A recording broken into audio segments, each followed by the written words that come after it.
से शहर में स्टारलाइट सर्कस आया। इस सर्कस में एक जोकर था जिसका नाम था जिमी। जिमी कोई साधारण जोकर नहीं था। वो अपनी अनाड़ी हरकतों और अजीबोगरीब विचारों के लिए मशहूर था। उसकी हरकतों पर बच्चे तो क्या, बड़े बड़े भी अपनी हंसी नहीं रोक पाते थे। एक दिन शो के दौरान जिमी को एक स्टंट करना था जिसमें उसे एक बहुत बड़े इन्फ्लेटेबल केले पर बैठना था और फिर उस पर से फिसल कर एक छोटे से तालाब में गिरना था। प्लान के मुताबिक सब कुछ ठीक चल रहा था, लेकिन जिमी हमेशा कुछ न कुछ गड़बड़ कर देता था। जब वो केले पर बैठा तो बजाय फिसलने के उसने केले को इतनी तेजी से हिलाया, एक पल के लिए सब खामोश हो गए। लेकिन जब जिमी ने अपने सिर से एक पॉपकॉर्न का डब्बा हटाया और कहा लगता है मैंने एग्जिट गलत ले लिया, तो पूरा टेंट ठहाकों से गूंज उठा। बच्चे हंसते हंसते लोटपोट हो गए और कुछ लोग तो इतनी जोर से हंसे कि उनके पेट में दर्द होने लगा। अगले दिन जिमी को एक नया एक्ट दिया गया। उसे एक साइकिल चलानी थी, लेकिन उस साइकिल में पहिए की जगह स्क्वायर लगे थे।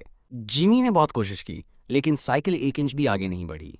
उसने पैडल मारे, पसीना बहाया और आखिरकार गुस्से में साइकिल को उठा लिया और अपने कंधे पर रखकर दौड़ने लगा। दर्शक ये देखकर हैरान रह गए। एक जोकर जो साइकिल नहीं चला पा रहा था, वो उसे कंधे पर उठाकर दौड़ रहा था। जिमी हाँफते हुए स्टेज के दूसरे छोर पर पहुंचा और बोला, लगता है इस साइकिल को गैसोलीन की जरूरत है। इस बार तो सर्कस के मालिक भी अपनी हंसी नहीं रोक पाए। उन्होंने सोचा, ये जिमी तो हमारे सर्कस का अनमोल रत्न है, चाहे वो कुछ भी करे लोग हंसते ही हैं। और इस तरह जिमी द जोकर अपनी अनाड़ी हरकतों और अपनी बेवकूफ़ी भरी बातों से लोगों का मनोरंजन करता रहा। हर कोई जानता था कि जब तक जिमी स्टेज पर है हंसी की कोई कमी नहीं होगी।